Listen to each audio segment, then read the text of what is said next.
Somewhere along the Nile, a woman wakes before the birds do. She doesn't open her eyes to a clock. There isn't one in the house. What wakes her is the temperature. The mud brick walls that held the day's heat until midnight are finally cool enough, this close to dawn, that she pulls the blanket up rather than kicking it off. In a few hours, those same walls will be doing the opposite job, holding out heat instead of losing it. Right now, in the dark, they're just cold enough to notice. She lies still for a moment and listens. A donkey somewhere down the lane. Water moving, always water moving, this near the river, a sound so constant that people who grow up beside the Nile stop hearing it as a sound at all, the way you stop hearing your own heartbeat. And under that, nothing, no engine, no hum of electricity. The loudest thing in her world right now is a donkey she can't see. We're going to place this morning loosely in Egypt's New Kingdom, around 1500 BCE. Roughly, the great temples are still active. The Nile still governs the rhythm of the year, and ordinary people are still living in houses made from river mud, shaped into brick and dried in the sun. The exact village and the exact woman are lost to history. What survives is enough evidence to reconstruct the shape of a life, but not enough to pretend we know every detail. We're not going to spend tonight looking at this civilization from a museum case. No glass, no placard. Instead, we're going to follow one day, start to finish, through the eyes of someone who was never famous, never carved into a temple wall, never mentioned in any surviving papyrus, and precisely because of that, someone who is more honest about what this world actually felt like than any pharaoh's monument could be. Historians don't have her name, so we're going to give her one, and say so plainly. Her name here is Merit, and she is not a real documented person. She's a composite, built for some of the history we'll visit tonight as deliberately older or later than Merit's own lifetime, especially when we step back to the Pyramid Age, or forward to evidence that illuminates a practice. When we do that, we'll tell you, every specific thing you hear about Merit is a reconstruction, not a recovered biography. Where the record runs out, we'll say so rather than quietly filling the gap with invention, because that's really the promise of tonight, not the Egypt of gold death masks and sealed tombs, which is real, and which we'll get to. But underneath that Egypt, holding it up, is a much larger and much less photographed one. The Egypt of people who ground their own grain by hand every single morning of their lives, who worried about rent paid in grain rather than money, who loved their children and buried some of them too young, who believed with complete sincerity that the sun was a god crossing the sky in a boat, and who are, when you actually sit with the evidence before she does, there's a river outside worth understanding first, because nothing that happens to her today, from the bread she eats to the God she prays to, makes any sense at all without it. When Merit finally steps outside, the sky is doing that thing it does just before sunrise. Not bright yet, but no longer fully dark either, a kind of gray that lets you see shapes without colors. And the first shape she sees every single morning of her life is the river, to your eyes, trained on maps with borders and highways. Egypt probably looks like a country-shaped area. It didn't feel that way to Merit. It felt like a green ribbon of land, sometimes only a few miles wide, with the Nile running down the middle of it. And then, abruptly, almost with no transition at all. Desert. You could stand in a field of barley and see sand in the same glance. That edge, sharp as a line drawn with a ruler, is not an exaggeration in the ancient sources. It's just what the geography actually does. Nothing about daily life makes sense without understanding that edge. Egypt isn't a civilization that happens to have a river running through it. It's closer to the truth to say Egypt is once a year, and this is the part that shaped the entire rhythm of the year for Meret's family. The Nile rises. Not everywhere. Not always by the same amount, and this matters, not always predictably. There's a modern habit of talking about the Nile flood as some kind of clockwork miracle the Egyptians could set their calendars by, and that oversells it. Some years the flood was generous. Some years it came in low, and low water meant a hard year, thinner bread, harder choices about what got planted and what got left. The Egyptians measured this obsessively, with graduated stone markers called nilometers, built right into the riverbank at various points along its length, because a flood that came in too low was, quite literally, a famine warning a farmer's family could read for themselves. But in a normal year, an average year, the river spreads out over the fields on either side, and when it pulls back weeks later, it leaves behind a layer of thick black silt, soil so dark and so rich that the Egyptian that silt is free fertilizer, delivered by the river itself every single year, without anyone having to till it in. It's one of the genuine reasons a civilization could sustain itself here for 3,000 uninterrupted years, while empires elsewhere rose and collapsed in a fraction of that time. Meret's husband, and most of the men in this village, will spend today working land that depends entirely on that cycle. Land that isn't strictly theirs, in the way you might own property, but land they farm, owe a share of, and depend on completely. The river isn't only a farmer's river, though. It's the road. Wheeled vehicles existed in Egypt, especially in later periods, but they never became the backbone of long-distance transport. For heavy goods and bulk cargo, the river was vastly more important. If you want to send grain from one end of the country to the other, or move stone for a temple, you put it on a boat, reed boats for fishing close to home. Sturdier wooden boats, sails, and which means, almost unbelievably conveniently, you can float downstream one direction and sail upstream the other, using the same river both ways. It's hard to overstate how much that one detail of geography did for this civilization's ability to move people, food, and stone across enormous distances without wheels, without paved roads, without any of the infrastructure you'd assume a project like a pyramid would require. Down at the water's edge this morning, a few men are already out. Not farmers yet. Fishermen, checking nets they set the evening before. Fish, plain and unglamorous as it sounds, is one of the most reliable sources of protein for a family like Meret's. Nobody's writing poetry about it.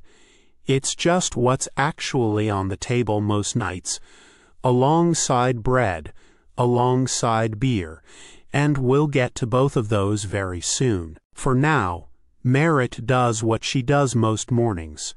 She walks a short distance to the water, fills a jar, and carries it home balanced against her hip, because before there's bread, before there's beer, before anyone in the house can eat anything at all, someone has to bring the water.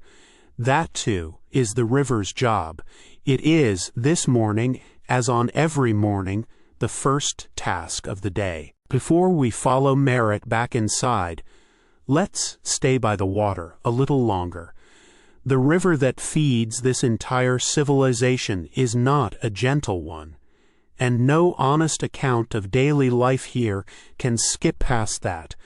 The animal Egyptians actually feared most wasn't the crocodile, though crocodiles were real, common and genuinely dangerous.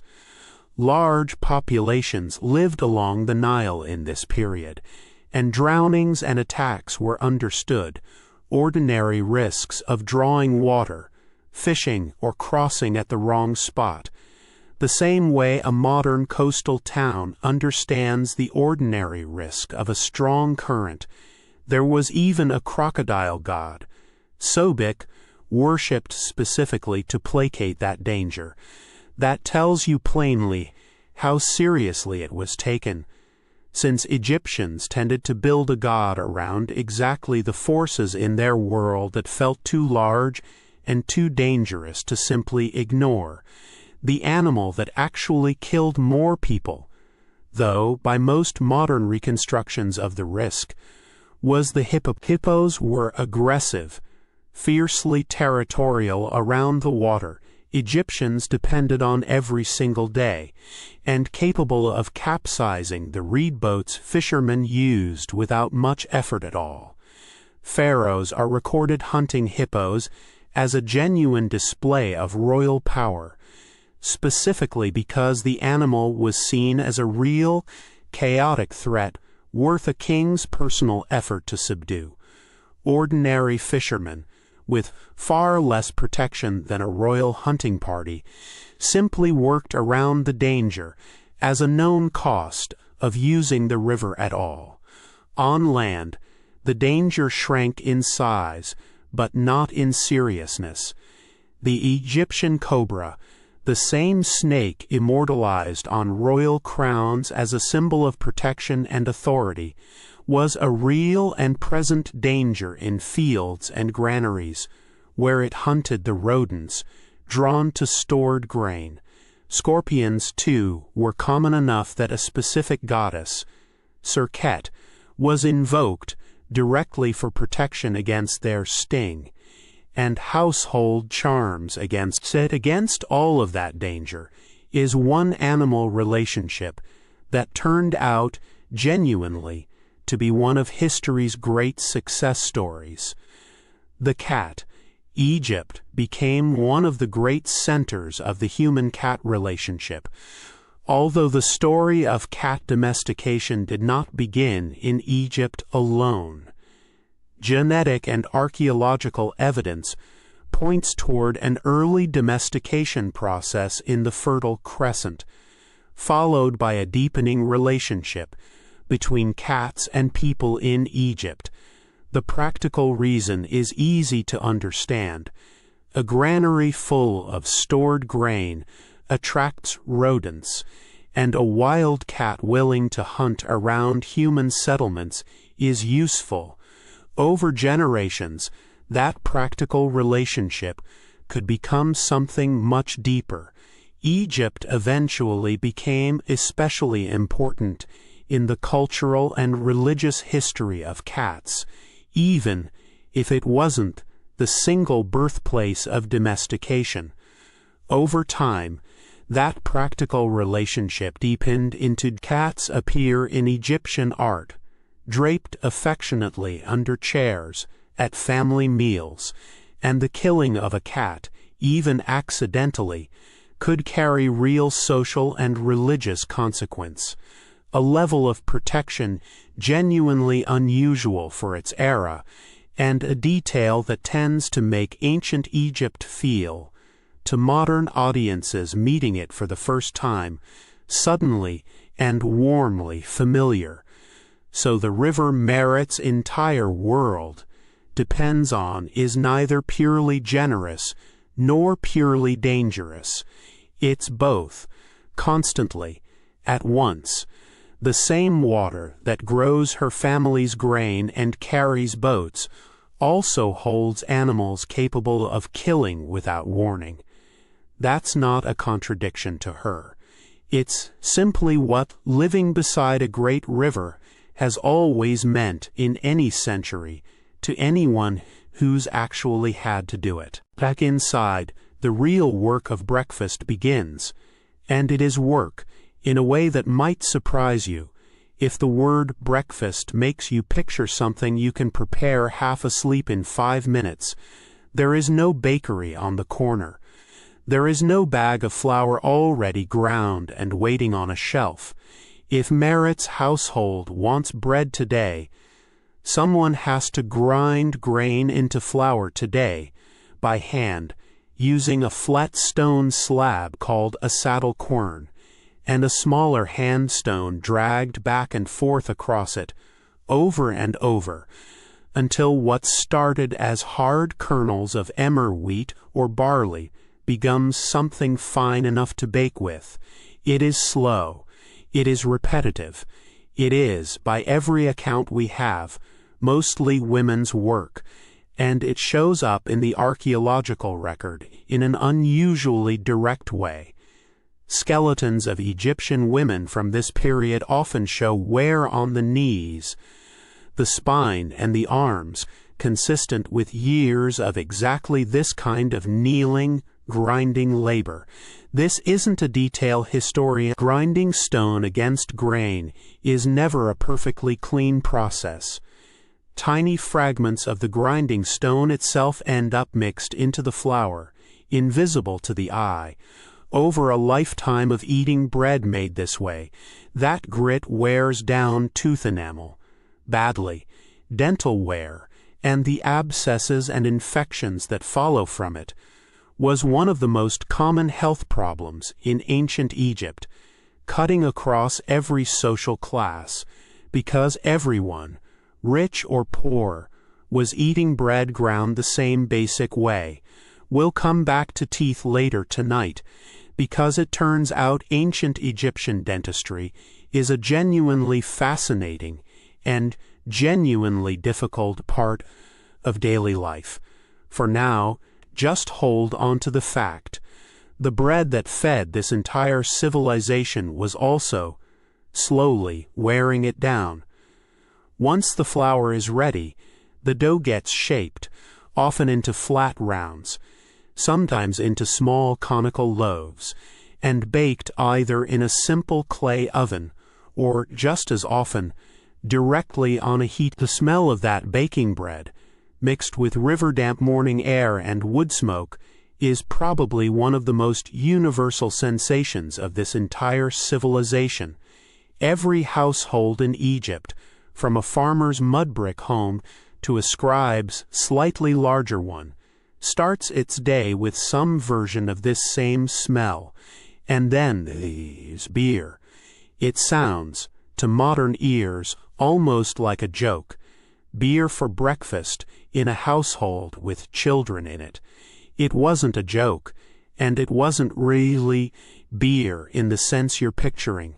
Ancient Egyptian beer was thick, more like a liquid porridge than a modern pint, made from partially baked, partially fermented barley bread, mixed with water and left to ferment briefly. Its alcohol content was low, almost certainly lower than most beers you'd recognize today, and its nutritional content was, frankly, the entire point. It was a basic source of calories and nutrients for the whole household, adults and children both. In a world where drinking water had to be collected, beer was an important source of calories and nutrients, and fermentation may have reduced some microbial risks compared with untreated surface water. But Egyptians certainly used water as well, and it would be misleading to describe beer simply as a substitute for water. For Merritt's household, it is better understood as a staple food and drink that happened to be part of the ordinary daily ration. Bread and beer, together, made up something close to the caloric backbone of the entire Egyptian diet for every class of society. Workers on state building projects, yes, the pyramid builders we'll talk about properly later tonight, were paid in large part in rations of exactly these two things. Bread and beer weren't a treat. They were closer to what a modern paycheck is, the basic unit the whole economy ran on. This morning, that's what's on the low table inside Merritt's house. Flatbread still warm, a jar of thick, pale beer, poured out and shared, maybe a handful of dates if the season allows it, or a few onions, sharp and simple, alongside. Nothing that would impress anyone. Everything that kept an entire civilization fed, generation after generation, for 3,000 years. Outside, the light is changing. The gray of early morning is starting, finally, to warm into something with color in it. And once breakfast is finished, there's no more putting it off.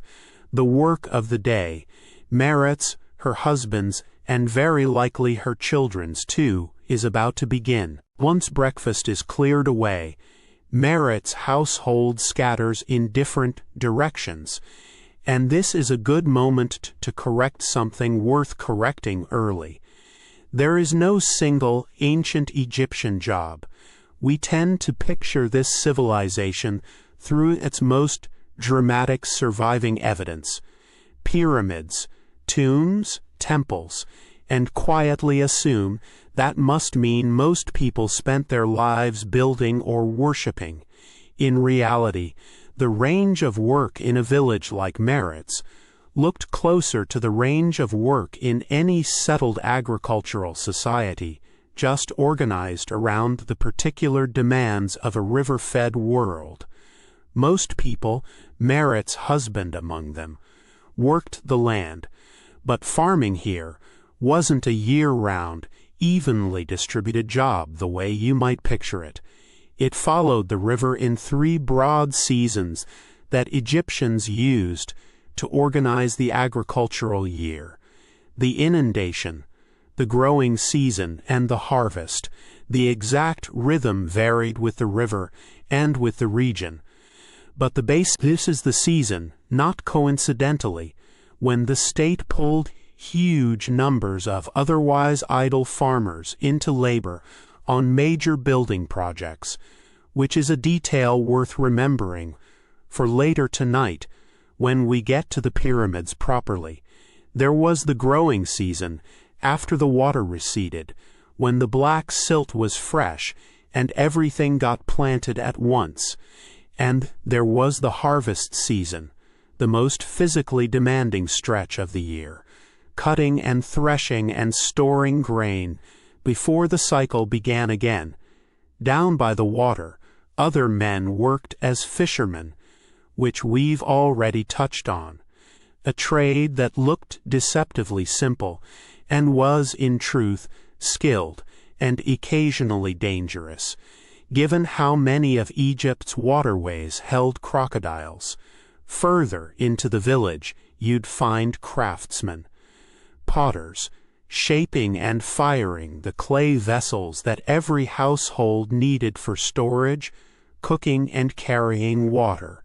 Vessels so common in the archaeological record that broke carpenters working wood that was, honestly, scarce and often imported, since Egypt itself had relatively little good timber. That's part of why wooden furniture was a genuine marker of some wealth, not a given in every home. Weavers, almost always women, producing the linen that clothed literally everyone in this climate, from farmers to pharaohs, because linen, woven from flax, was cool, breathable, and about the only sensible thing to wear in this heat. And then there were the people whose work had nothing to do with their hands at all. Scribes occupied a genuinely unusual position in this society, respected, relatively well paid, and one of the very few paths by which a boy from a non-elite family could realistically rise in status, provided he had the aptitude and the access to be trained. Being able to read and write hieroglyphic and the faster cursive hieratic script used for everyday records was rare. Above the scribes, administrators and officials managed the practical machinery of the state, collecting the grain owed as tax, overseeing labor drafted for state projects, running the granaries that a whole region's food security genuinely depended on, and connected to all of it, priests who were, in daily practice, far closer to career administrators, managing a temple's considerable land, staff, and wealth than they were to the popular image of robed mystics performing rituals in candlelight. We'll spend proper time on religion later. For now, it's enough to know. A temple was also, quite literally, one of the largest employers and landowners in the region. None of these people thought of themselves as living in the age of the pyramids. They thought of themselves as farmers or potters or scribes, doing today what needed doing today, the same as anyone, anywhere, in any century, including, very likely, you. For Merit's husband, today's work is in the fields, and to understand what that actually looks like, hour by hour, it helps to follow one particular kind of Egyptian worker a little more closely. Someone historians know a genuinely surprising amount about, even without knowing his name. We mentioned scribes a little while ago as one of the very few paths by which someone outside the elite could genuinely rise in this society. Let's actually stop and understand what that skill was, and why it mattered as much as it did, because the technology underneath it is genuinely remarkable, and easy to take completely for granted from where you're sitting. Hieroglyphic writing, the elaborate pictorial script you've almost certainly seen carved into temple walls in photographs, was actually the least practical version of Egyptian writing for everyday use. It was reserved largely for formal, monumental purposes, temple inscriptions, royal proclamations, tomb decoration, meant to last, quite literally, forever, for everyday administrative work, tax records, letters, contracts, the actual grinding paperwork of running a civilization.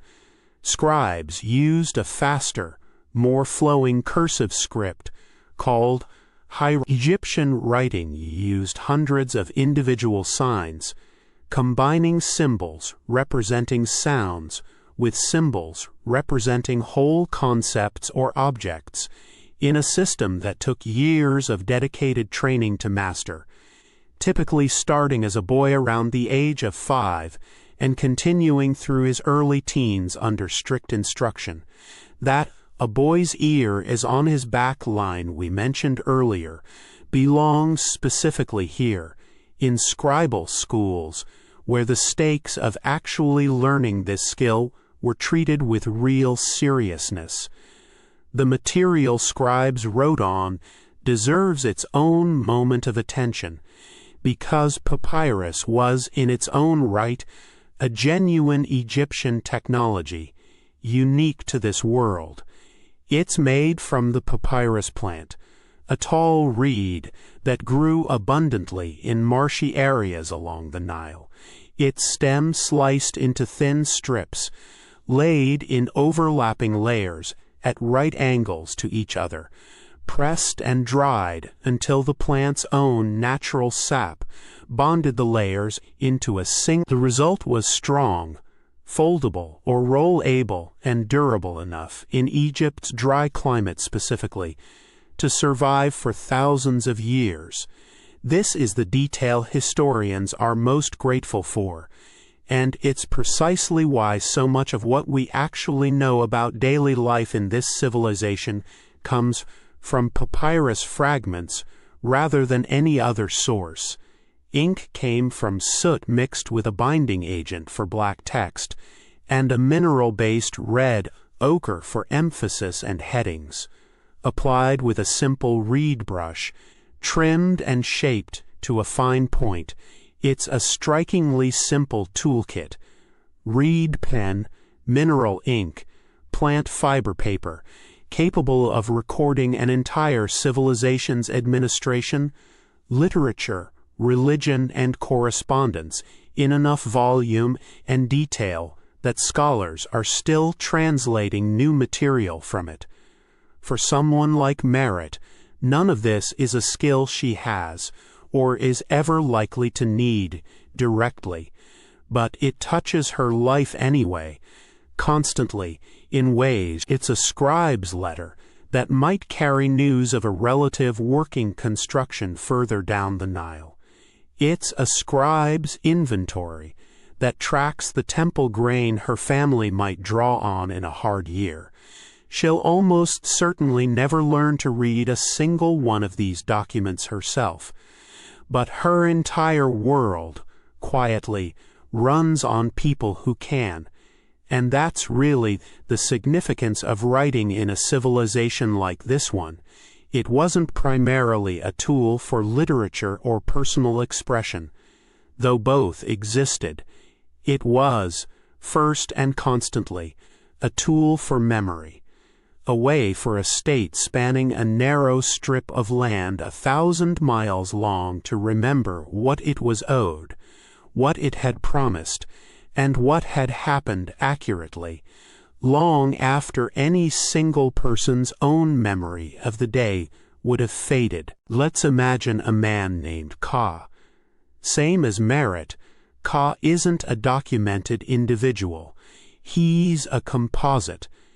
But unlike Merritt, we are going to move him backward in time for a moment. Merritt lives in the New Kingdom, when the Great Pyramids are already more than 1,000 years old. Ka belongs to the Pyramid Age, roughly the middle of the 3rd millennium BCE. He is not Merritt's neighbor or her contemporary. He's a way of stepping back and asking a question that has fascinated people for centuries. Who actually built the pyramids, and what did their working lives look like? Ka isn't a farmer for this particular stretch of his life. He's a laborer working on a royal building project, part of the enormous workforce that made the monuments of the Old Kingdom possible.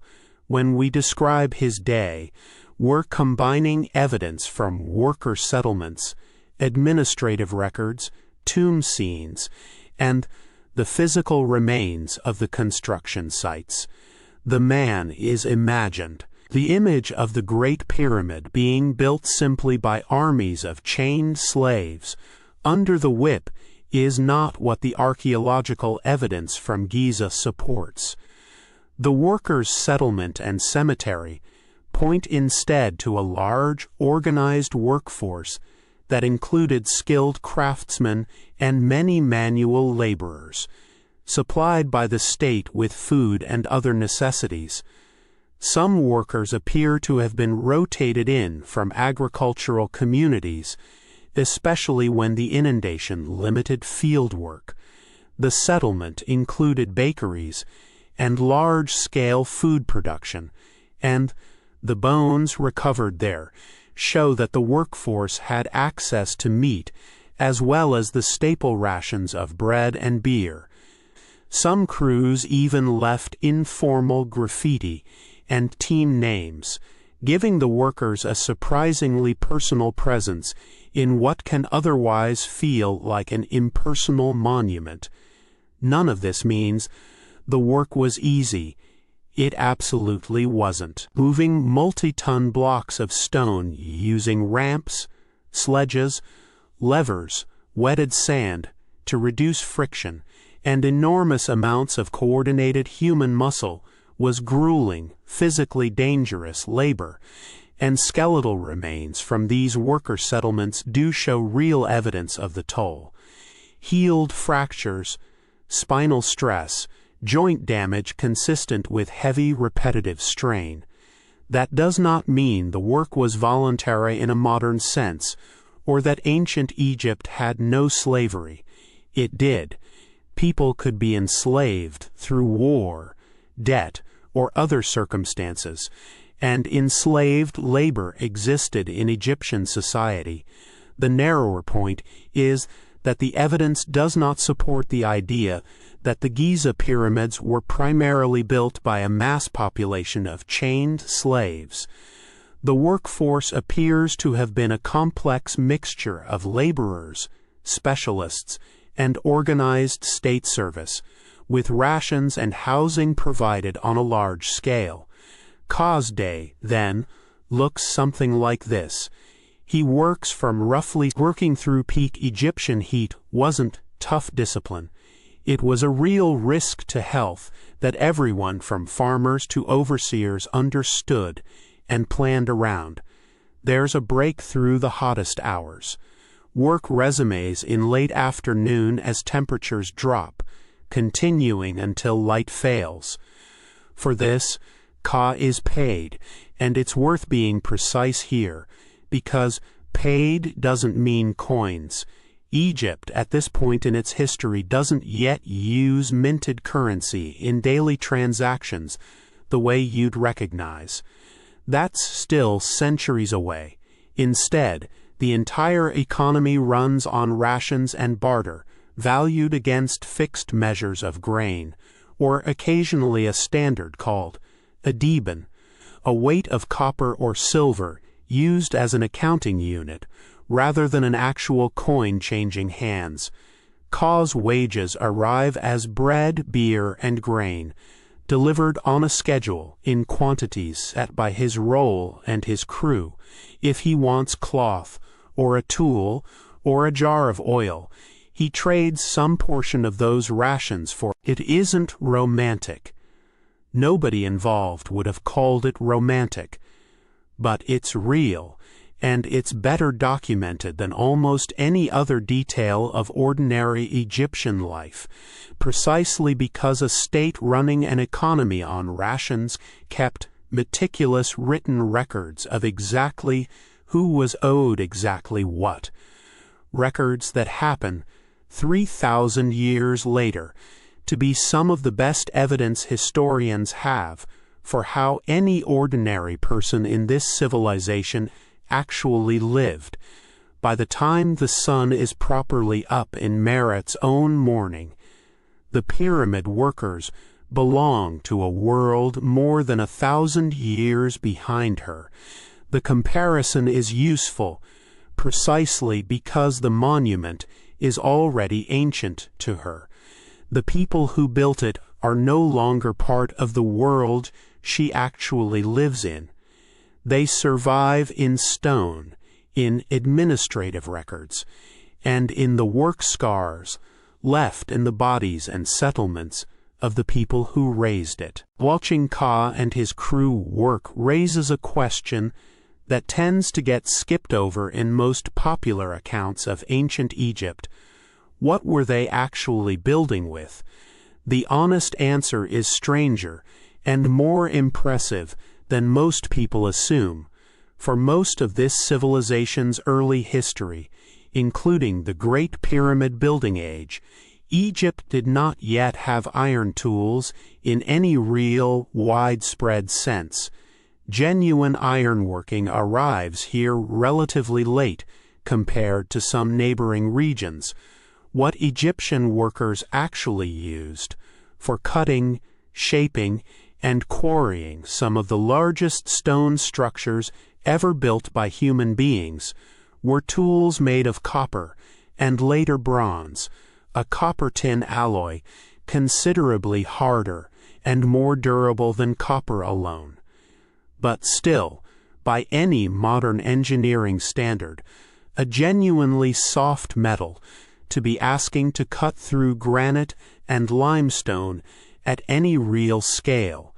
The way Egyptian workers actually solved that mismatch, softer limestone, used for the bulk of most pyramid structures, could be worked directly with copper tools, along with stone hammers and pounders, made from an even harder stone called dolerite, used almost like a chisel's own hammer, wearing the softer limestone down through repeated, patient percussion, rather than a single clean cut. For genuinely hard stone like granite, used selectively for the most important elements, sarcophagi, certain temple structures, casing stones meant to be visible and impressive, workers relied heavily on abrasion, rather than cutting at all, dragging harder stone or sand and water slurries across the surface, over and over, wearing it down by sheer patient repetition rather than force.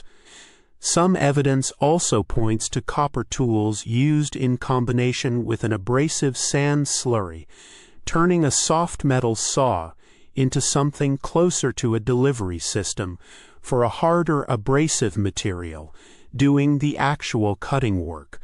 None of it was fast. Here's a detail that genuinely surprised modern experimental archaeologists when they tested it directly.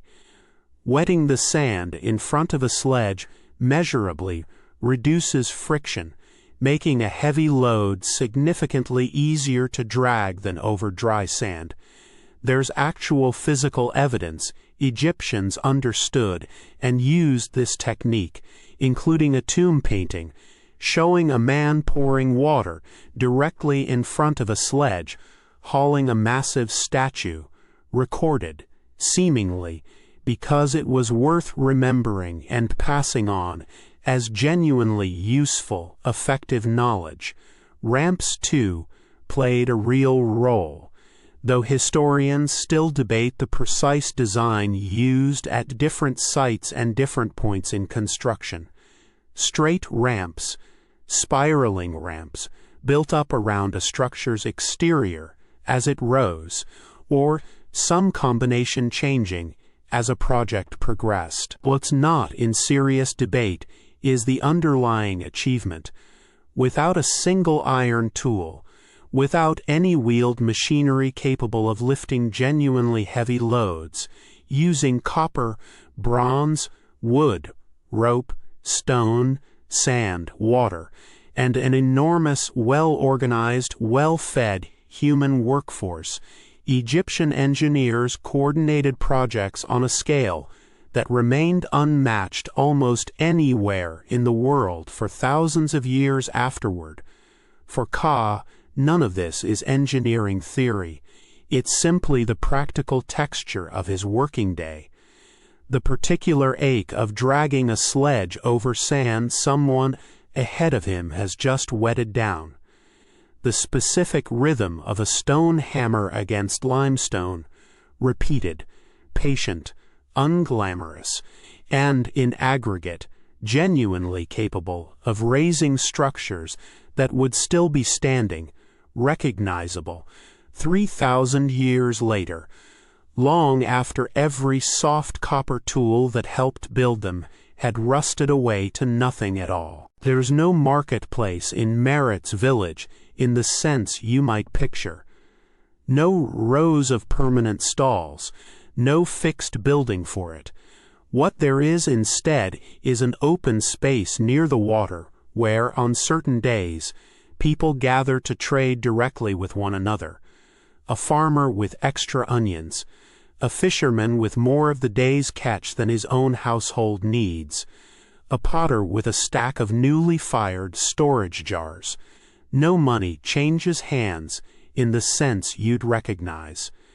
Value gets weighed out in grain or traded good for good, haggled over the same way people have haggled in every century since. This is a good place to properly widen the picture of what Egyptians actually ate, because bread and beer undersells it badly. Vegetables were a real, regular part of the diet. Onions and garlic especially, both grown widely and eaten constantly, along with leeks, lettuce, cucumbers, and legumes, like lentils and chickpeas that provided protein cheaply and kept well in storage. Sweet, calorie-dense, easy to dry and store for later in the year, and useful as a natural sweetener in a world with no other reliable source of sugar. Figs and grapes appear too, particularly among households with more land or more means, and grapes specifically fed a genuine Egyptian wine industry, complete with labeled jars, recording vineyard, vintage, and quality, not unlike a wine label you might recognize today. Meat is where the picture splits most sharply by social class. For a household like Merritt's, meat was occasional, not daily. A goose or a duck for a festival, perhaps, or a portion from a neighbor who'd slaughtered livestock and was sharing the surplus before it spoiled. Since there was no refrigeration, and meat that wasn't eaten quickly or preserved through drying and salting simply went to waste, wealthier households, and especially temple and palace kitchens, ate considerably better and more often. Beef in particular carried real cheap, plentiful, pulled daily from the Nile. Fish fed everyone from farmers to officials, dried and salted when there was more than could be eaten fresh.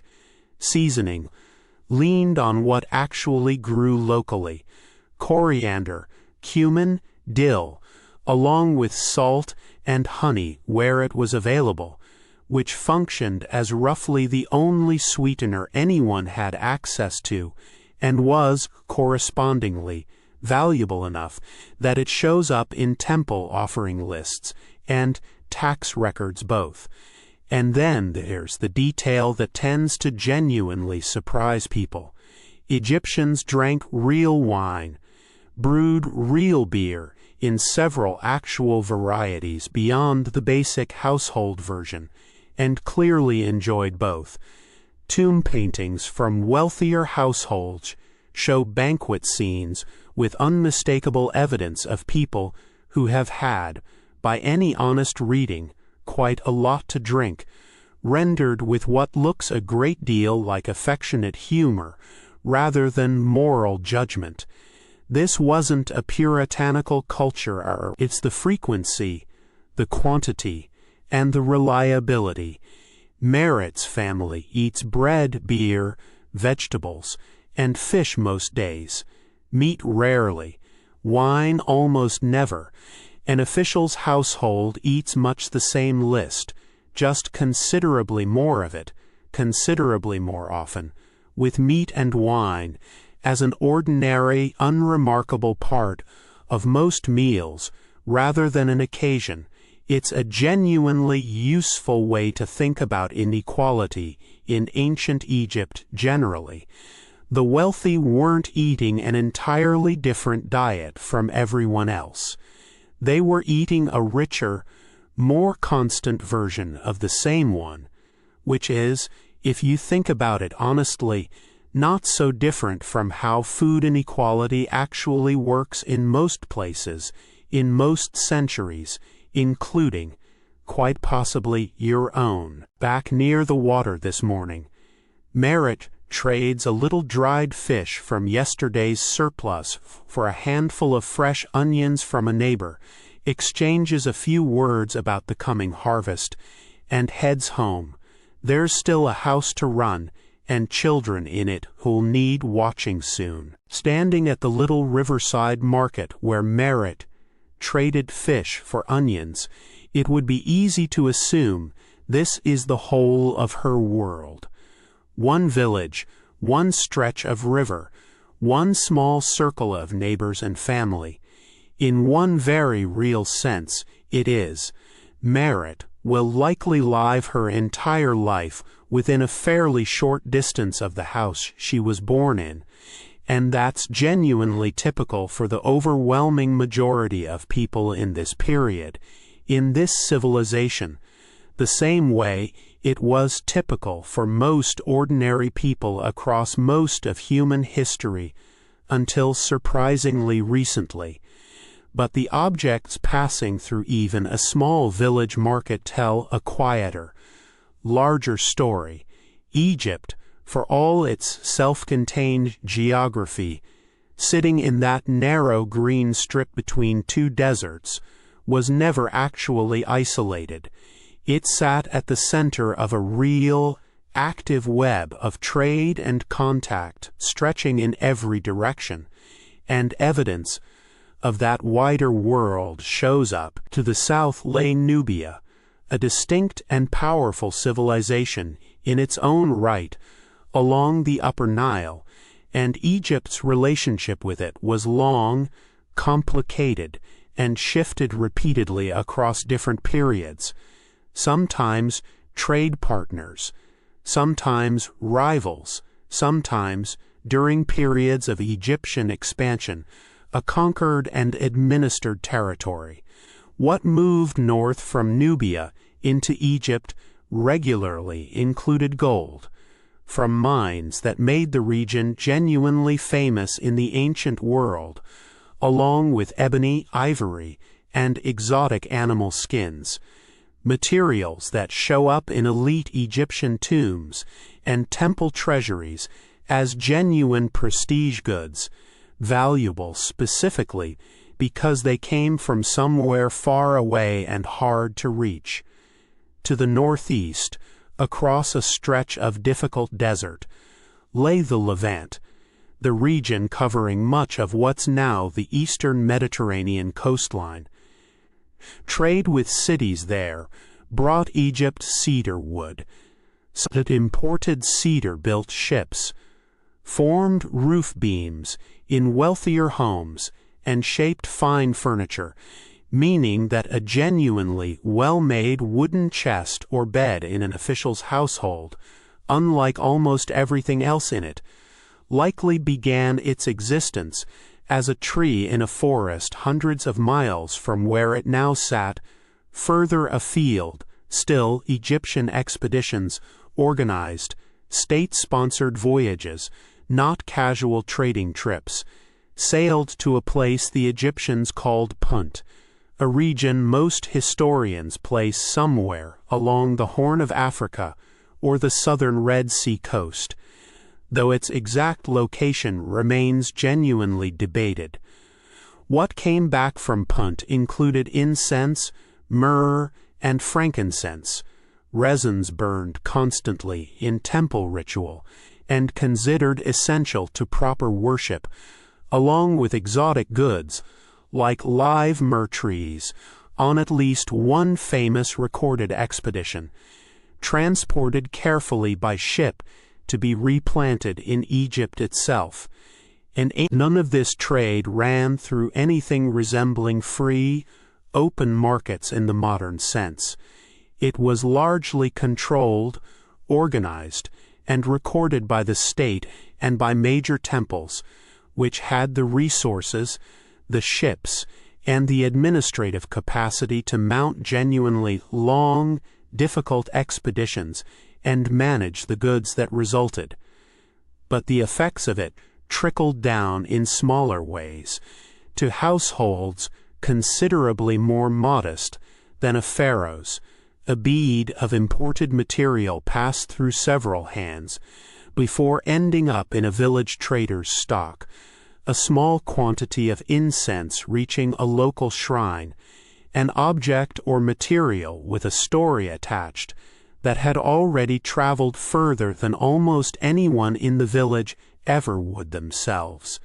Merit will likely never see Nubia, the Levant, or Punt with her own eyes, but the world she lives in is genuinely connected to all three, quietly, through objects and materials moving along routes she'll never. Merit's house is small by any modern standard and worth describing honestly rather than romantically.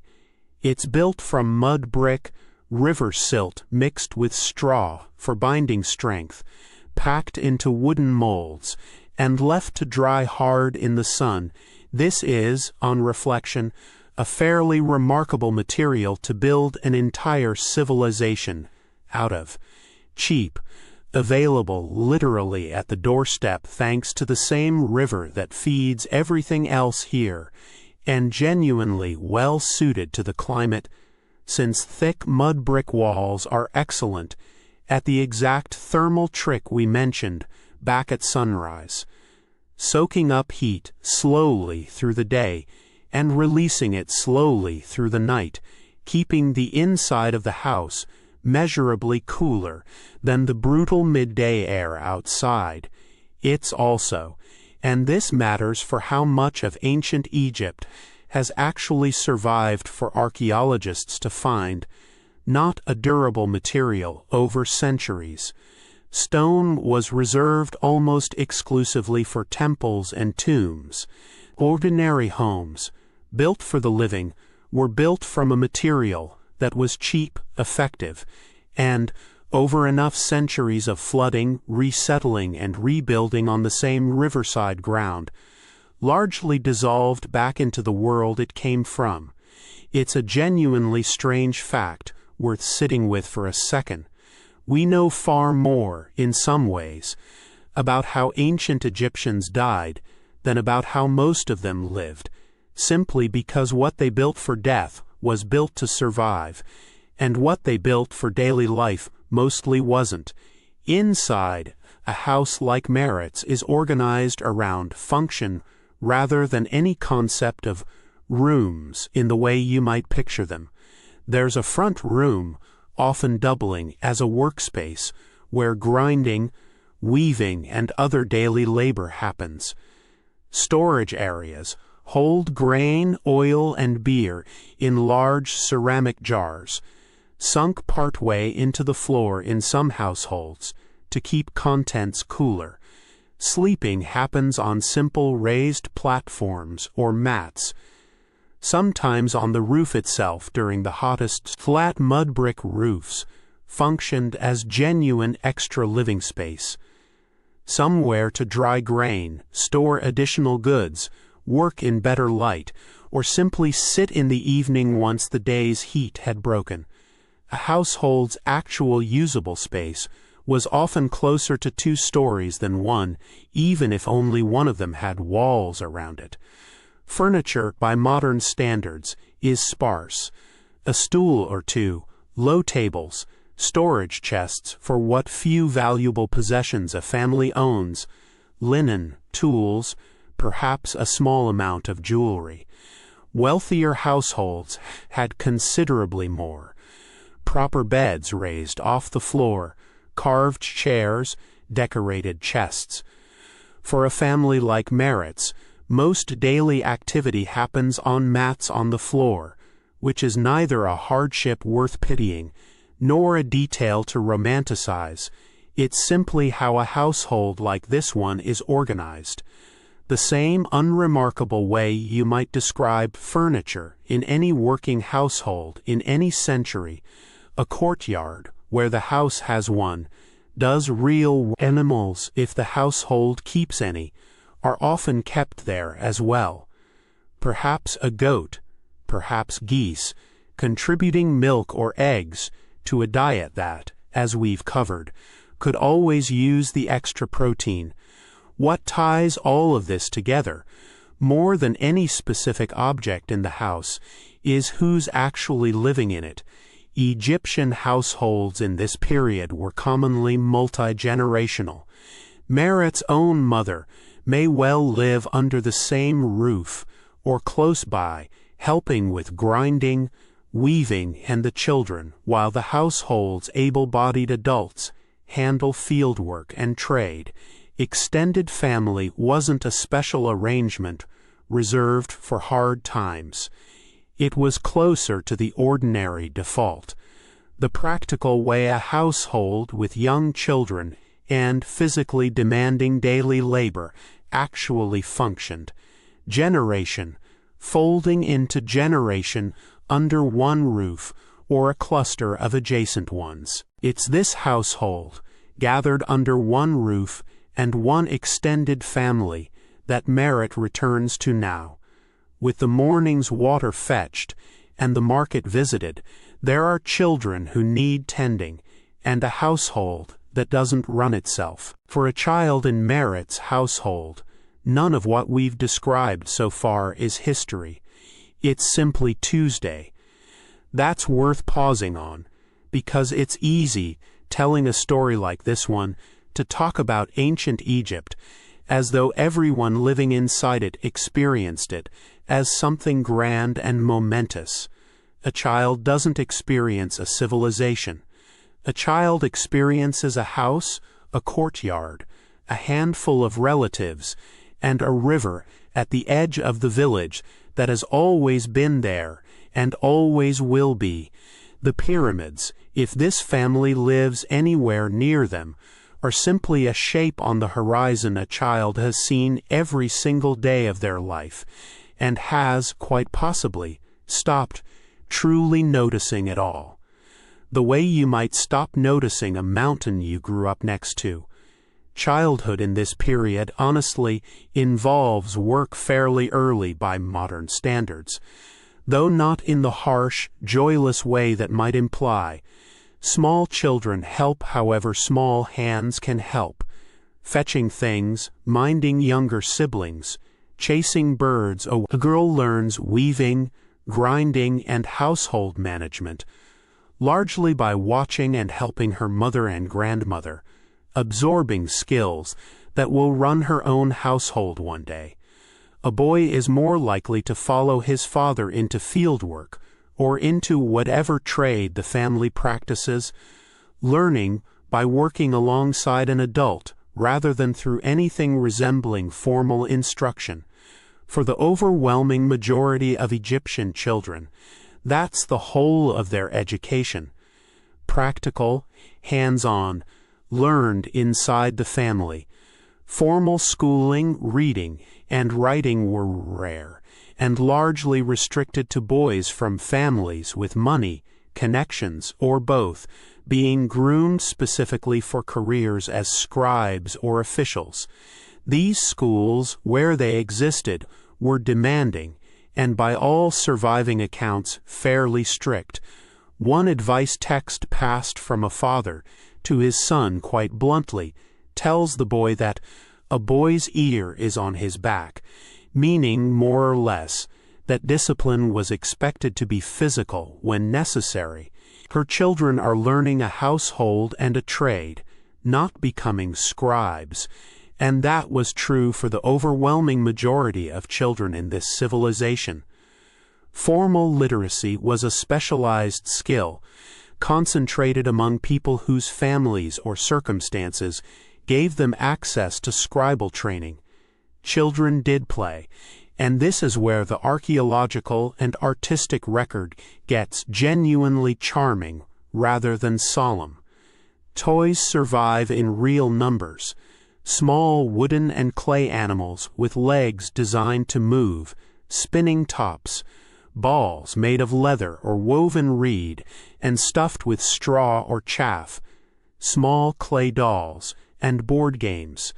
Senet, a board game played with carved pieces moved according to throws of flat sticks or knucklebones, was popular across every level of society, played by children and adults alike, and versions of it have been found in tombs going back an extraordinarily long time. That alone suggests people cared enough about it to want it with them, even in death. Children, though swimming in a Nile that held crocodiles, was a genuine and understood danger, not an abstract one, and the record does include real cases of drowning and animal attack that families grieved the way any family grieves a child, lost too young. Egyptian life for children was not uniformly gentle. Infant and child mortality, by any modern medical standard, was high, and no honest account of daily life here should pretend otherwise. But alongside that hard truth sits a genuinely warm one, visible in the sources themselves. Egyptian art and writing show real affection for children.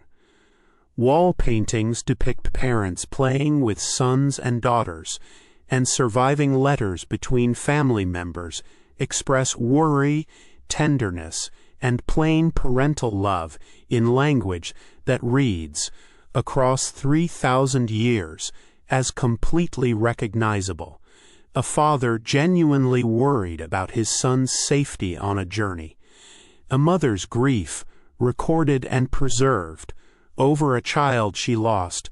These are not the emotions of a civilization distant from your own. They are, if anything, some of the most immediately relatable evidence we have. For Merit, this morning means the ordinary work of a mother in a household like this one. Feeding children, settling a dispute between siblings, sending an older child out with a small task, and, in whatever spare moment the morning allows, sitting for a while with the youngest, who is far too small. There's a version of this chapter that would be easy to write and wrong to write, and it's worth naming directly before going further.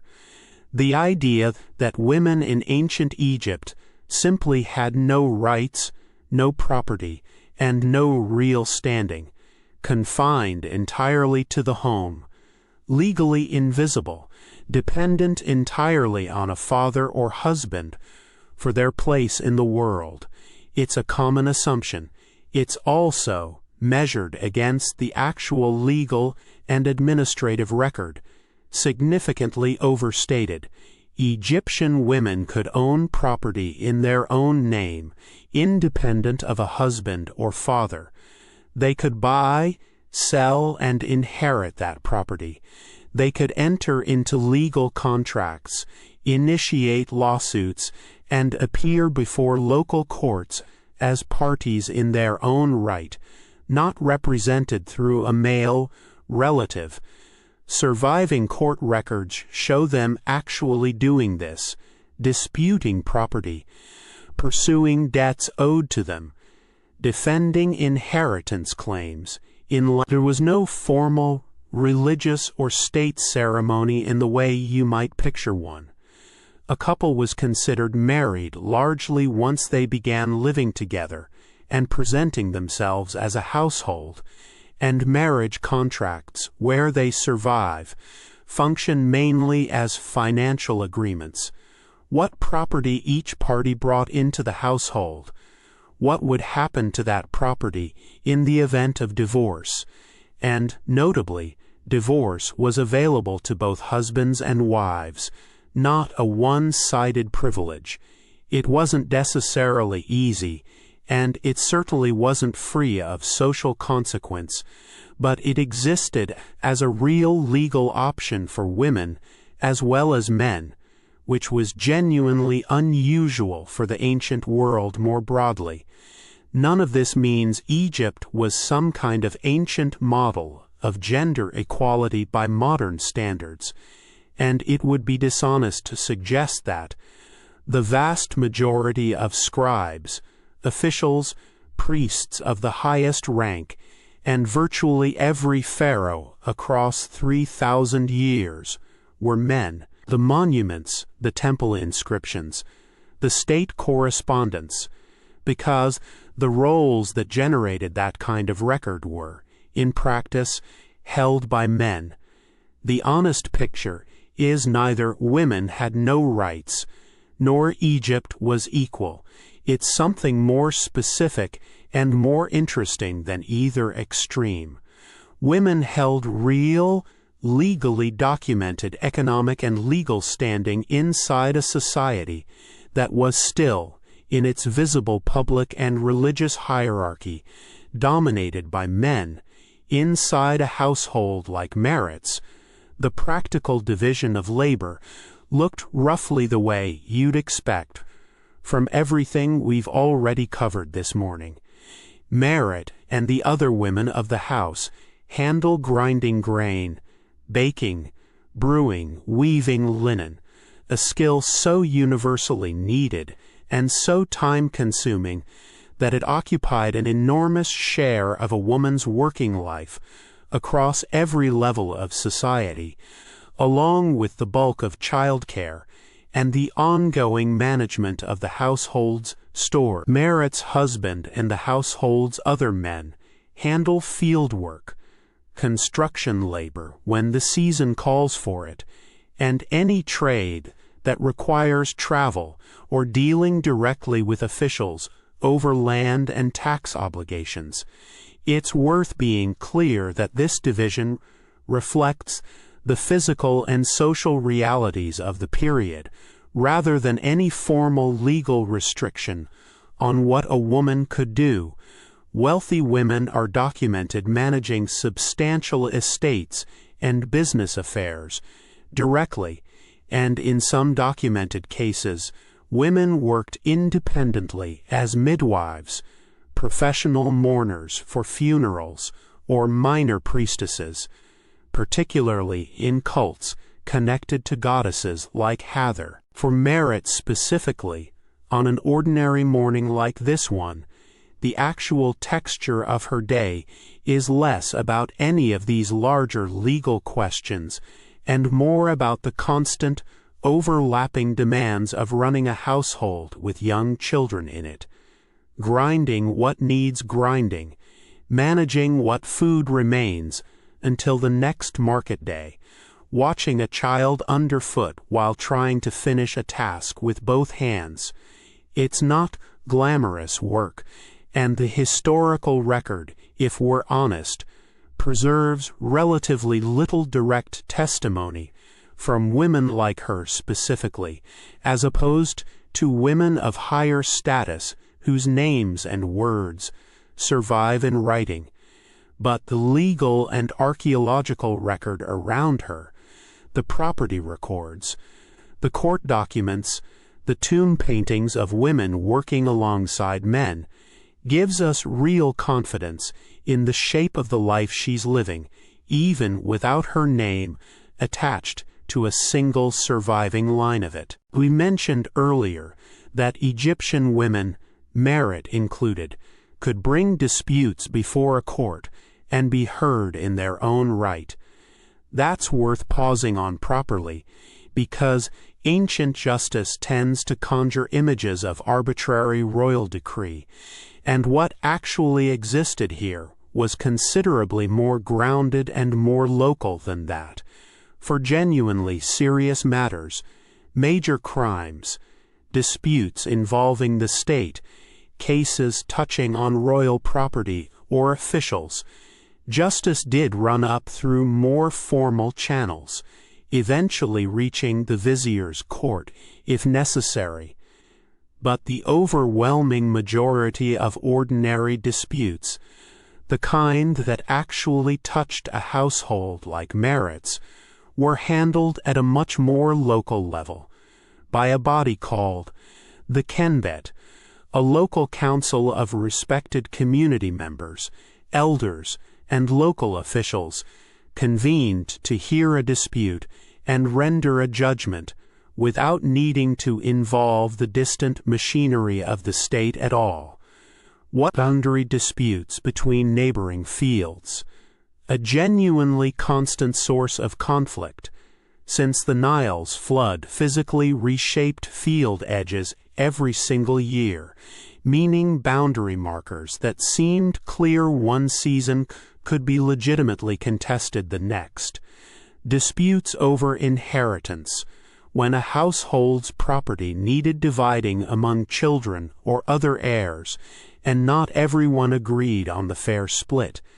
Accusations of theft, livestock, tools, stored grain, the kind of property loss that mattered enormously to a household with genuinely little surplus to spare, and disputes over debts, contracts, and unfulfilled agreements between neighbors or trading partners, recorded and argued with reference to whatever written agreement, witness testimony, or established custom applied.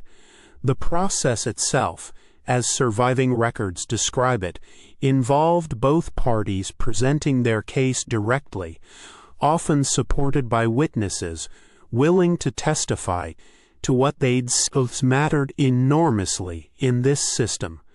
Swearing a formal oath, often invoking a god directly to the truth of your testimony, was taken as a serious binding act, precisely because in a society without the kind of physical evidence gathering a modern court would rely on, a person's sworn word, backed by genuine religious conviction, was one of the most reliable tools a local court actually had. And crucially, as we've already noted, this process was genuinely open to women as parties in their own right.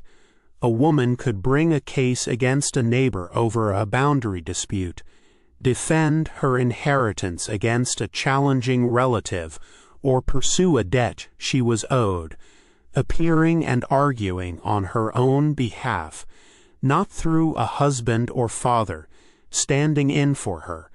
Surviving court records include cases exactly like this, argued by women, recorded by scribes, with the same unremarkable, routine language used for cases brought by men. But its existence shapes daily life anyway, quietly, the same way any functioning legal system does. A boundary marker between two fields carries real weight because both farmers know a dispute over it has somewhere real to go. A debt owed between neighbors gets honored, more often than not, because both parties know it's enforceable, not just a matter of trust and goodwill. It's not a dramatic institution. It rarely produced anything worth carving into a temple wall. But it's one of the quiet, unglamorous pieces of infrastructure that let an entire civilization of small households, farming, trading, and occasionally disagreeing with their neighbors, actually function peacefully across 3,000 years. There's an image of ancient Egypt that this story hasn't earned yet the right to challenge. It's earned it now, and it's worth challenging directly. You've probably pictured at some point tonight dust, heat, sweat, grit in every fold of cloth, and all of that is real. We've talked about the desert pressing right up against the fields, about grinding grit, about a climate that doesn't let up.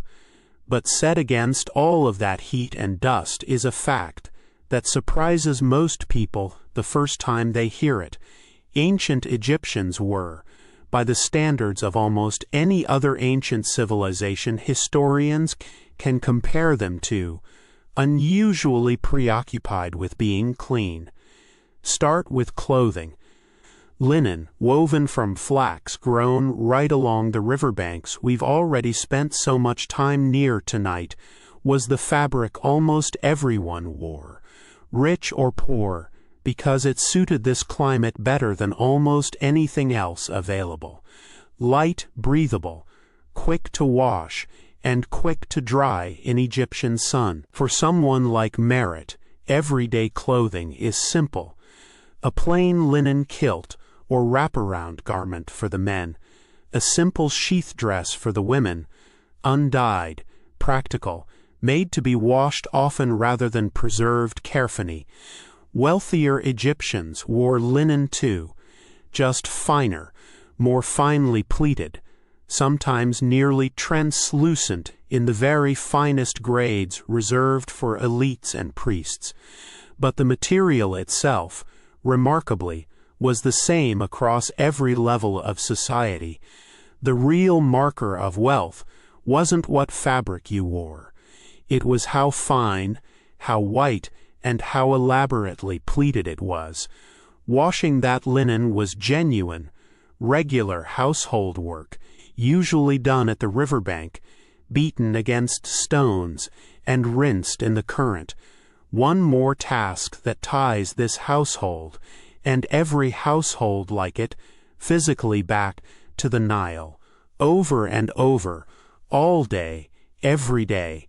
Bathing itself was a real daily practice, not an occasional luxury, for wealthier households had something closer to dedicated bathing areas.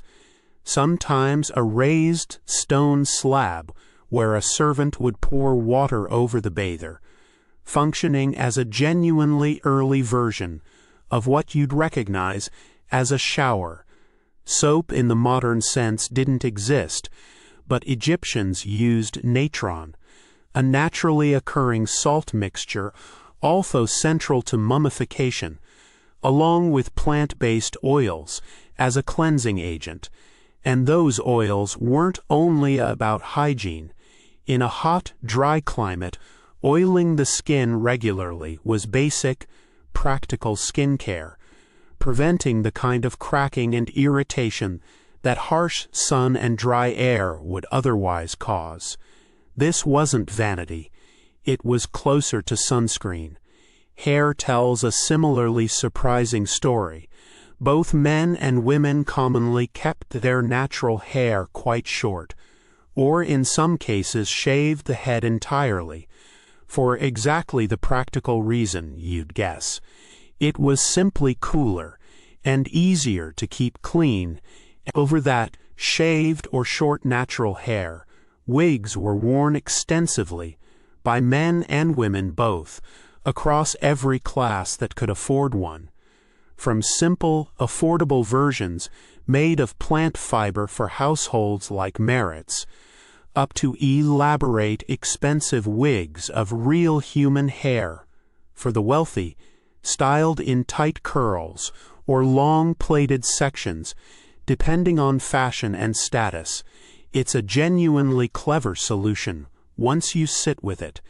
Keep the actual hair short and manageable for cleanliness and comfort, then wear an easily removable, easily cleaned wig for appearance whenever it mattered. Cosmetics were, similarly, not a purely elite indulgence. Kohl, a dark powder applied heavily around the eyes, made from ground minerals like galena, was worn by men and women across social classes and wasn't purely decorative. It had a real practical function too, reducing glare from the harsh Egyptian sun, and some evidence suggests what reads today as elaborate ancient makeup was underneath the style of it, functional eye protection that also happened to look striking. None of this erases the dust, the sweat, or the sheer physical grind of a morning like the one Merritt is living through right now. But it does complicate the picture a little, in a way that's genuinely worth sitting with. This was a civilization that valued being clean, being groomed, being cared for, right alongside all of that heat and hard labor, not instead of it, but next to it, the same way most of your own life probably holds both hard work and basic self-care at once, without either one canceling the other out. By now the sun is fully up, and the village has been awake and working for hours. It's the right moment to step back from the household itself and look up, because everything Merritt and her family do today, every task, every meal, every small ordinary decision, happens underneath gods they believe are watching closely and constantly. If you've heard of ancient Egyptian religion at all, you've probably heard it as a list, 40, 50, sometimes closer to 100 gods, depending on which source you're reading and which region and era they're describing. Ra, Osiris, Isis, Anubis, Horus, Thoth, Bastet, Sekhmet, and dozens more, each with their own domain, their own sacred animal, their own temple somewhere along the Nile. It's genuinely a lot, and reciting the whole list wouldn't actually tell you very much about what religion felt like to live inside, day to day. So instead of a list, here's the more honest way to describe it. For Merritt and her family, religion isn't a building you visit or an event you attend. It's closer to the air the household breathes. present in almost everything, rarely dramatic, mostly quiet, and completely unremarkable to the people living inside it, the way you might not think of gravity as remarkable, even though it's shaping inside or around the house. There may be a small household shrine or protective figure, nothing grand, perhaps a niche in a wall, or a small carved figure kept in a corner, dedicated to household gods like bees, a dwarf god with a fierce, almost comic lion-like face, believed to protect the home specifically against evil spirits, and especially to protect women in childbirth and young children. Genuinely one of the most beloved and widely worshipped deities across every level of Egyptian society, precisely because his job was so directly, personally useful to an ordinary family. Alongside bees, the goddess Taweret, depicted as part hippopotamus, part crocodile, part lion, served a similar protective role around pregnancy and childbirth. These aren't the grand cosmic gods carved into temple walls. They're the gods you actually pray to when a child has a fever or a wife is close to delivering a baby. Small carved charms, an eye of Horus for protection, a scarab beetle representing rebirth and renewal, a small figure of a protective god, are worn by adults and children alike, tucked into clothing or worn on cords around the neck, functioning as something between jewelry and what you might recognize as a religious medal. They show up constantly in the archaeological record, in the graves of the wealthy and the humble both, which tells us plainly that this wasn't an elite practice. Everyone, at every level of this society, wanted some version of divine protection close at hand. Then there's the larger religion, the one connected to the great temples you've probably actually seen photographs of, dedicated to gods like Ra, the sun god, understood quite literally to cross the sky each day in a solar bark, a divine boat, battling chaos itself every single night to rise again the next morning, or Osiris, god of the afterlife. It's worth understanding how ordinary people actually related to gods on this scale, though, because they largely didn't, not directly. The great temples weren't public gathering spaces the way a modern place of worship might be. Ordinary people didn't walk in and pray at the central shrine, the innermost sanctuary of a major temple, where the god's own statue was kept, housed, dressed, and fed daily by priests performing ritual on the state's behalf, was restricted, often to the priesthood alone. What ordinary Egyptians actually experienced of temple religion were the outer courts, the grand festival processions, when a god's statue was carried out through the streets on set days of the year. Genuine public spectacle, genuine collective celebration, the closest thing this civilization had to a modern festival or parade, drawing crowds from the surrounding villages to watch, to celebrate, sometimes even to briefly petition the god for merit. Then, religion this morning looks like this: a quiet word or small offering at the household shrine before the day properly begins, an amulet worn without a second thought, the way you might wear a piece of jewelry without consciously registering it, and a genuine, real anticipation of the next festival day, when the whole village might gather to watch a god pass by in procession. Less a matter of daily worship in any formal sense, and more a matter of living inside a world she genuinely believes is watched over, moment to moment, by forces greater than herself. It isn't separate from her day. It's simply woven into it, the same quiet way the river is. Somewhere far beyond the horizon, Merit can actually see, in a capital city she has, quite possibly, never visited in her entire life, sits the one figure whose presence shapes her existence more than almost any other, despite the fact that she will, in all likelihood, never once see his face.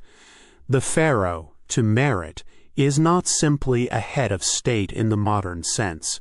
Kingship itself was a sacred office, and the king was understood as uniquely connected to the gods and responsible for maintaining something the Egyptians called mayat, order, balance, truth, the correct functioning of the universe itself, standing against the constant threat of chaos pressing in from every direction.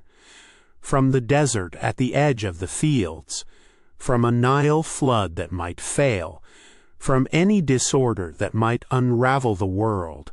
That's a genuinely enormous set of responsibilities to place on one man, and it's worth being honest that no single pharaoh actually managed. What made it function in practice was an administrative structure underneath him, viziers acting as something close to a prime minister, overseeing the entire civil administration, regional governors called nomarchs managing local districts, and beneath them, the scribes and officials we've already met tonight, tracking grain, labor, and taxation down to genuinely granular local detail.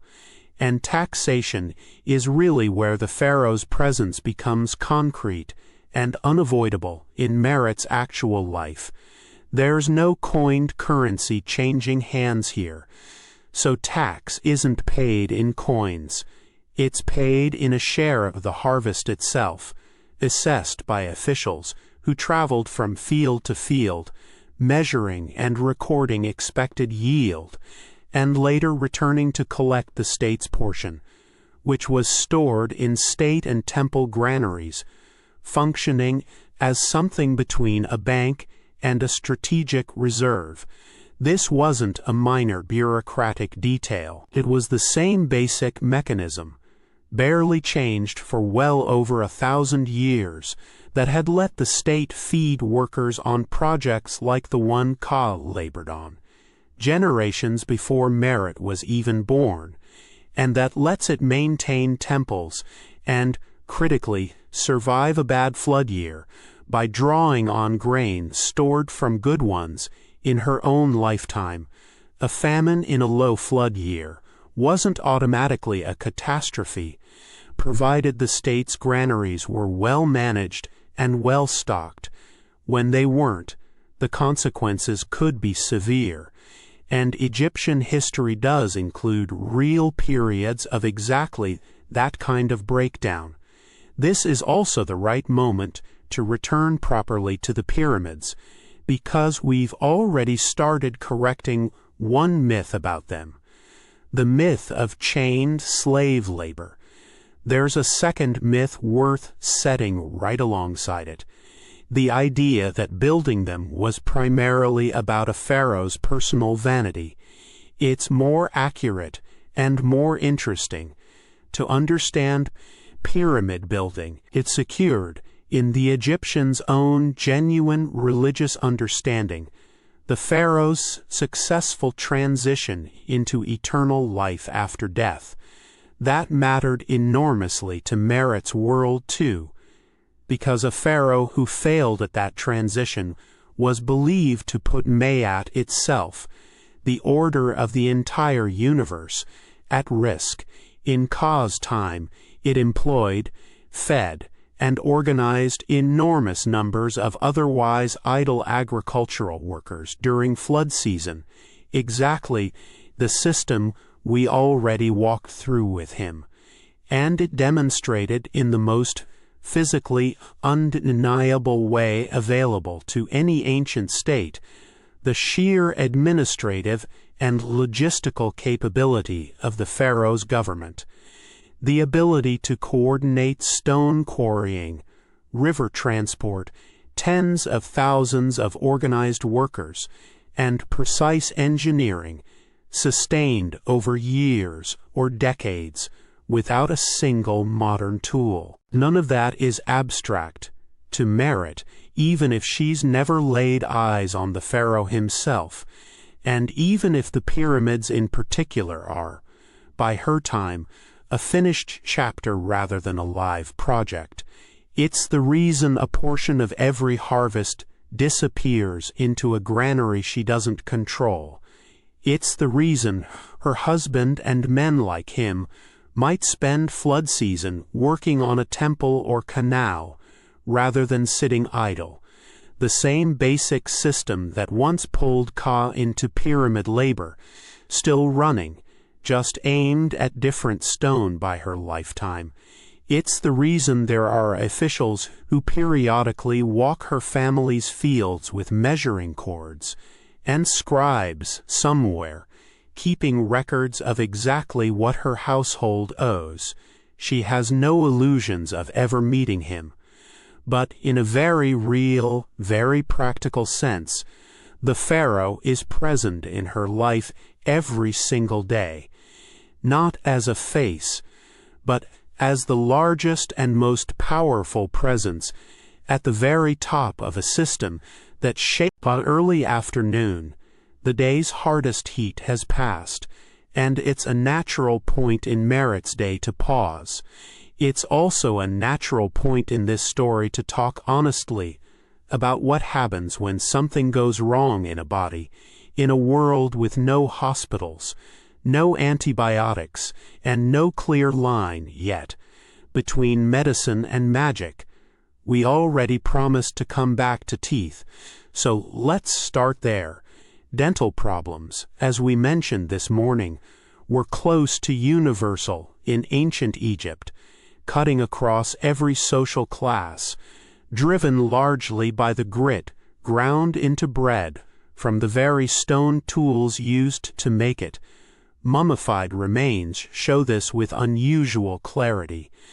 Severe wear, abscesses, and infections are found consistently in pharaohs and farmers alike, and there's real evidence that dental disease and its complications, including infections that could spread and become genuinely dangerous, were a meaningful contributor to illness and even death across Egyptian society. Egyptian medicine, though, was genuinely more sophisticated than you might expect, and this isn't a small claim.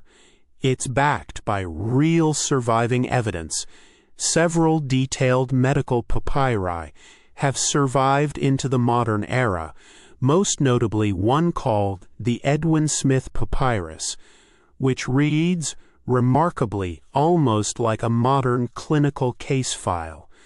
A list of injuries, mostly related to trauma and surgery, each one described with observed symptoms, an examination method, and a prescribed treatment, organized head to toe in a genuinely systematic, rational way. It includes real anatomical observations, including what may be the earliest known reference to the brain and its connection to the rest of the body, described with a level of careful, empirical observation that's genuinely impressive for its age. Alongside that rational, observational tradition sat something you might find harder to categorize as medicine. A physician treating a wound might set it, clean it, and dress it using real, sound, practical technique, and also recite a specific spell over the patient, invoking a god associated with healing, like Sekhmet or Thoth, because to the Egyptians, illness itself was often understood as having both a physical cause and a supernatural one. sometimes an angry spirit or a god's displeasure, and a genuinely effective treatment needed to address both at once. This wasn't seen as superstition layered awkwardly onto real medicine. To Egyptian physicians, it was simply what a complete, correct treatment looked like. For a household like Meret's, actual medical care in this sense was mostly out of reach. Trained physicians, and the papyri their knowledge was recorded in, belonged largely to temple and elite contexts.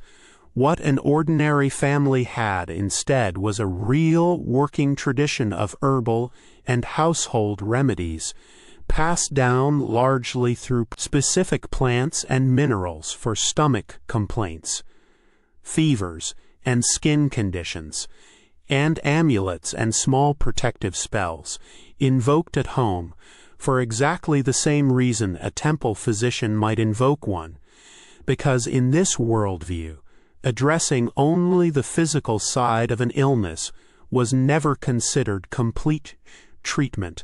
Childbirth deserves honest mention here too, because it was, by a wide margin, one of the most dangerous ordinary events in a woman's life in this period.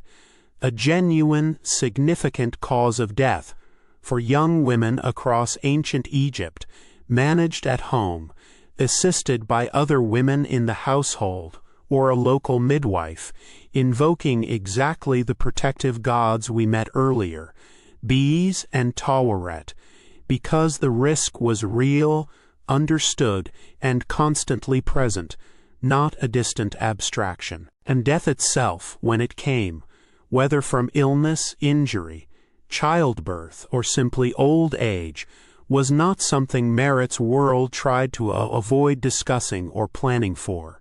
Quite the opposite. We'll spend real time tonight, later, on what Egyptians believed happened after death, and it's worth saying now. That belief wasn't a source of dread in this culture. It was, in its own way, one of the most carefully prepared for, deliberately hopeful parts of the entire worldview. A strange thing to say about death, and exactly the kind of strange, human detail this story is going to sit with properly, once the sun starts going down. For now, the afternoon is still moving. There's a household to keep, a family to feed again before long, and however sophisticated or fragile medicine in this world may be, there's no illness in the house today. Just an ordinary afternoon, continuing on, the same as it does in every household, in every century, everywhere. The light starts to change again in the late afternoon, the same way it changed at dawn, only now it's moving the other direction. The flat white glare of midday softening, slowly, into something with color and shadow back in it. Meret's husband and the other workers finish for the day as the light lowers, tools set down.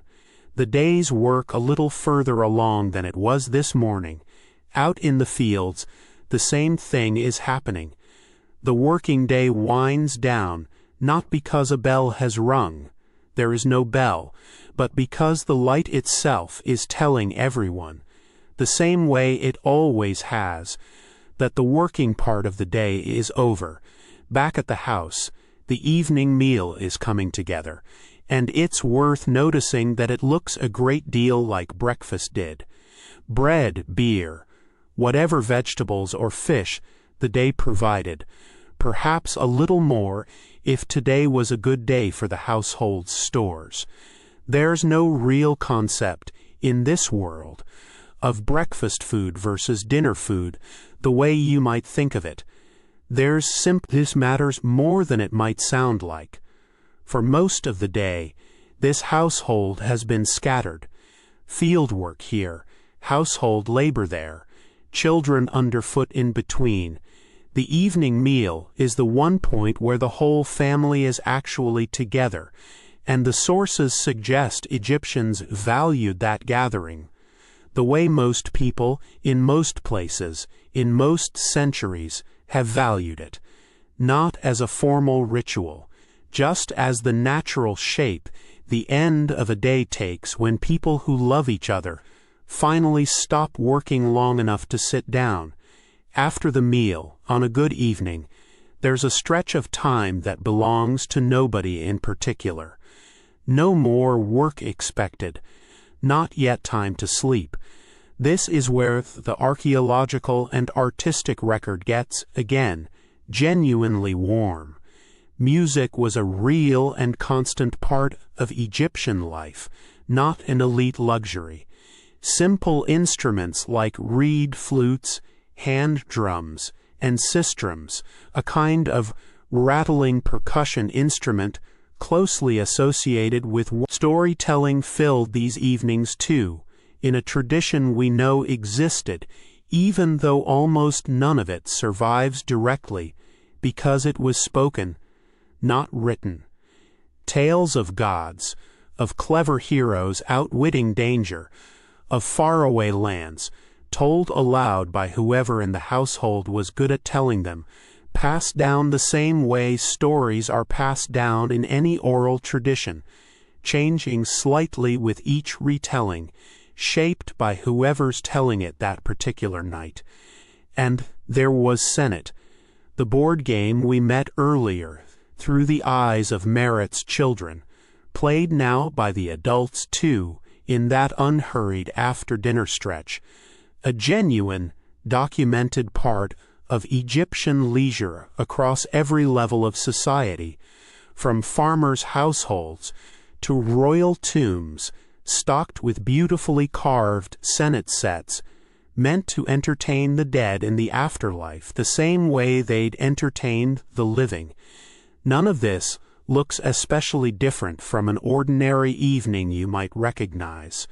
A meal together, music made the shape of the evening itself, work finished, family gathered, some small unhurried pleasure before the day properly ends, is not ancient at all. It's simply what people do, wherever and whenever you find them, once the working part of the day is done. Outside, the sky is beginning, finally, to properly darken, and soon the Nile that has shaped every single hour of this day is going to look completely different under it. Now the village is dark, in a way that almost nothing in your own life ever truly is. No streetlight, no glow from a neighboring town reflected off low cloud, no screen anywhere casting its small blue light into a room. What light exists tonight comes from small oil lamps, a wick floating in a simple dish of oil, giving off a low, warm, gently flickering light that reaches perhaps the width of a room and no further, and from the sky itself, which, freed from every trace of the light your own night sky carries, is doing something most people alive today have simply never seen, showing itself completely. Merritt steps outside for a moment before the house properly settles for the night, and above her the stars aren't a scattering, they're a flood, thousands upon thousands of them, sharp and close, the kind of sky that modern astronomers now have to travel to genuinely remote places to find, and that Merritt sees without any effort at all, simply by walking outside her own Sirius, the brightest star in the night sky, which the Egyptians called Sopdet, had a yearly reappearance after a period of invisibility that became closely associated with the Egyptian New Year and with the season of the Nile's inundation. It was an important calendrical marker, although the river itself was never a perfectly predictable clock. Priests and officials watched the heavens, measured the river, and kept records, because both sky and water mattered to the agricultural year. Beyond Sirius, Egyptian priests developed something called decans, 36 groups of stars used to divide the night into hours, rising in sequence across the year, tracked closely enough inside temples that some Egyptians developed a genuinely early form of a star clock, using the night sky itself to mark time in the dark, long before any mechanical clock existed anywhere in the world. For Merit, none of this is technical knowledge. It's simply the sky. It's Nut, the sky goddess, her body arched over the entire world, swallowing the sun each evening and giving birth to it again each dawn. A genuinely beautiful piece of Egyptian belief, worth sitting with for a moment.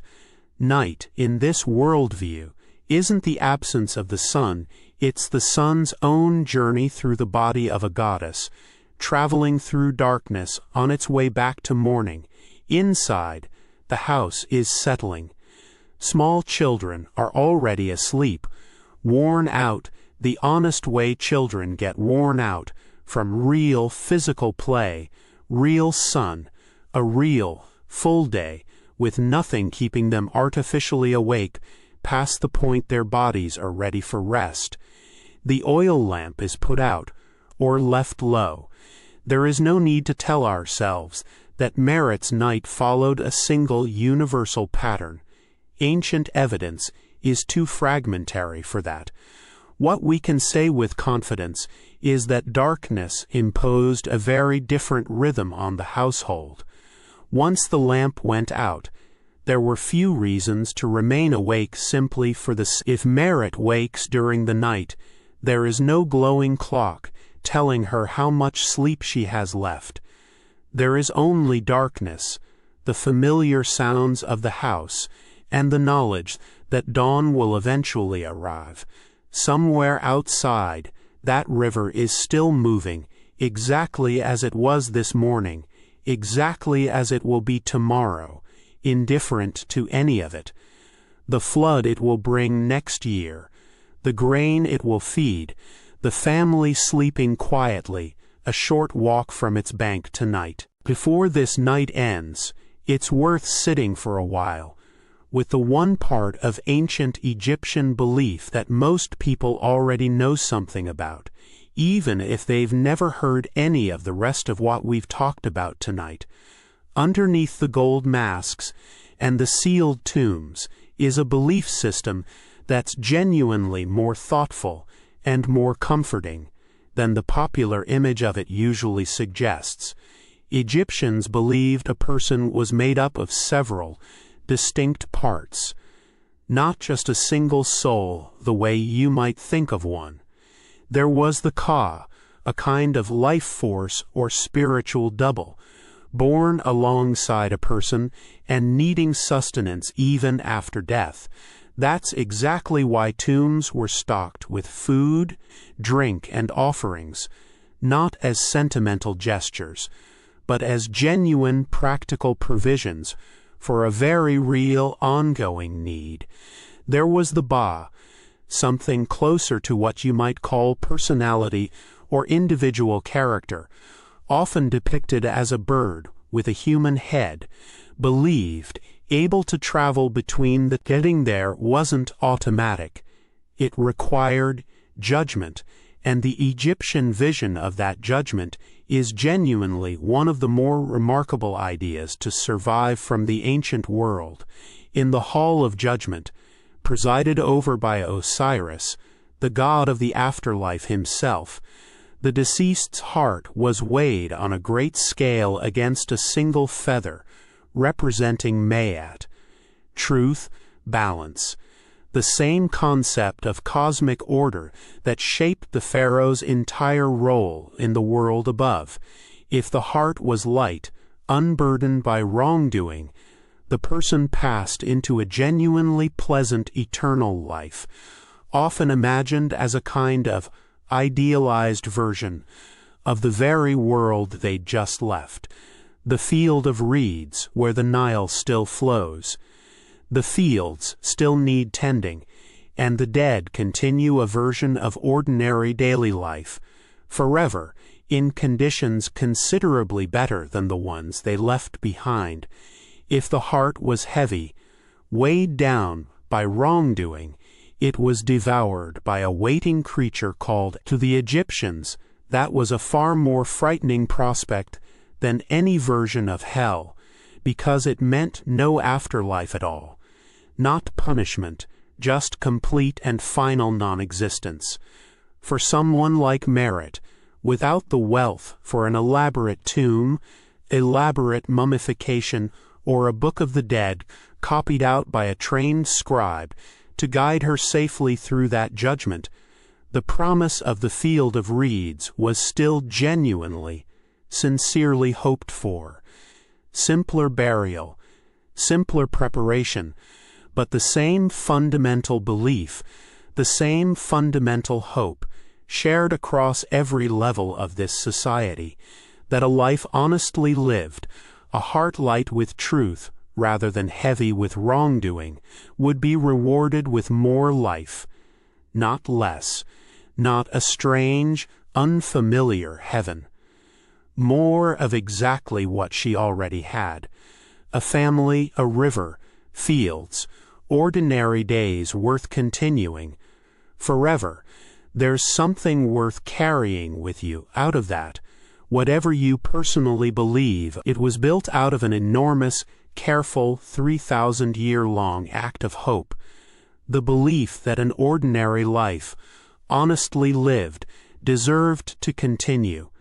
And so our day with Merit comes gently to its end. The fields are quiet now, waiting for tomorrow's work.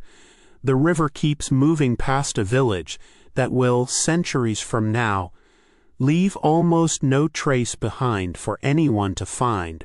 It was built from mud, not stone, the way ordinary life always was here, while the tombs and temples, built for eternity, are the ones that survived long enough for you to see photographs of them. But she was here, grinding grain before dawn, trading a little dried fish for a handful of onions, watching a child fall asleep, worn out from an ordinary, unremarkable, entirely real day. And more than 1,000 years before her, in a different corner of this same story, so was Ka, hauling stone in the heat. 3,500 years is an enormous distance, and somehow none of it is distant at all. The lamp is out now. The stars are still turning overhead, the same stars, more or less, that you could step outside and find tonight yourself, if you wanted to. Somewhere beneath them, the Nile is still moving, patient, indifferent, exactly as it has for longer than any civilization has existed to watch it. You don't have to do anything else tonight. The fields will still be there in the morning. The river isn't going anywhere. For now, you can simply let your eyes close, the way Merit's children's did hours ago, full, tired, and entirely unafraid